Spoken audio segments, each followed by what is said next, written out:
Oke, siap. Yuk. Oke. Baik, Assalamualaikum warahmatullahi wabarakatuh. Yang saya hormati rekan-rekan jurnalis dan masyarakat sekalian. Hari ini Komisi Pemberantasan Korupsi akan menyampaikan informasi kelembagaan khususnya terkait penindakan.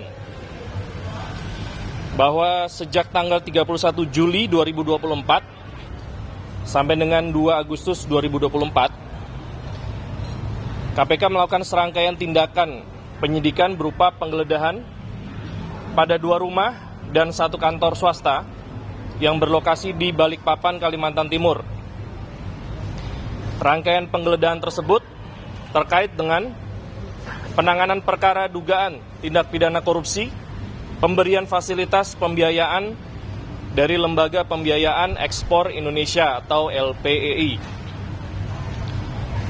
Bahwa dari hasil penggeledahan tersebut, KPK telah melakukan penyitaan diantaranya berupa uang kurang lebih 4,6 miliar rupiah, 6 unit kendaraan, 13 buah logam mulia, 9 jam tangan, 37 tas mewah, kurang lebih 100 perhiasan, antaranya cincin, kalung, gelang, anting, dan liontin, serta barang bukti elektronik berupa laptop dan harddisk, dan beberapa dokumen yang kesemuanya diduga ada keterkaitan dengan perkara yang sedang disidik dan akan terus didalami oleh penyidik. Demikian untuk rilis kelembagaan terkait penindakan Komisi Pemberantasan Korupsi hari ini. Silakan teman-teman apabila ada yang ingin ditanyakan. Ya, ini kan baru terkait beberapa personal di kasus LPI ini. Lalu bagaimana sebelumnya kan awalnya KPK menyatakan bahwa terdapat tersangka korporasi yang diindikasikan sebelumnya sempat mencuat di APH lain bahwa ada 4 korporat bantuan fasilitasnya itu lebih dari 1 triliun. Itu bagaimana, Mas? Apa nggak sampai ke korporasi atau sama personal saja? Ya, baik, disampaikan kepada rekan-rekan jurnalis bahwa sebagaimana diketahui saat ini sudah ada 7 tersangka yang dikeluarkan surat perintah penyidikannya oleh KPK. Bukan berarti hanya 7 tersangka saja, ya. KPK masih akan mendalami keterlibatan pihak-pihak lain, baik itu swasta maupun penyelenggara negara, dan tidak tertutup kemungkinan bila ada alat bukti yang cukup untuk penaikan tersangka lain, maka akan dilakukan ekspos untuk ditersangkakan. Untuk sementara jawabannya seperti itu. Nah, itu kan nilainya cukup fantastis, Mas. Ada 100 jenis perhiasan, terus 27 tas mewah yang harganya ratusan juta. Ini milik per 1 orang pertama atau memang hanya milik pihak swasta atau para pejabat LPEI? Ya, saya tidak bisa mendetailkan satu persatu karena informasi yang kami dapatkan adalah hasil penggeledahan untuk keseluruhan kegiatan yang tadi sudah disebutkan, ada beberapa rumah dan kantor itu. Jadi penyidik tidak membagi hasil penggeledahan mana didapatkan di perkara mana. Artinya memperjelas saja apakah dari puluhan itu, ratusan itu ada barang bukti atau milik dari para penyelenggara negara dalam hal ini? Itu belum didapat infonya.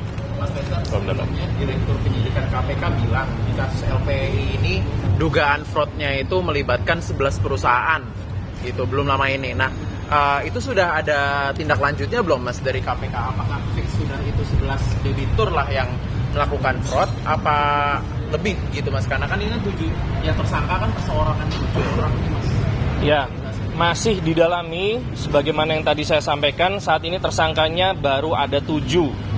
Dari 7 ini KPK akan mendalami semua dokumen, barang bukti elektronik, maupun informasi dari keterangan saksi-saksi yang ada. Pengembangannya seperti apa nanti kita sama-sama tunggu.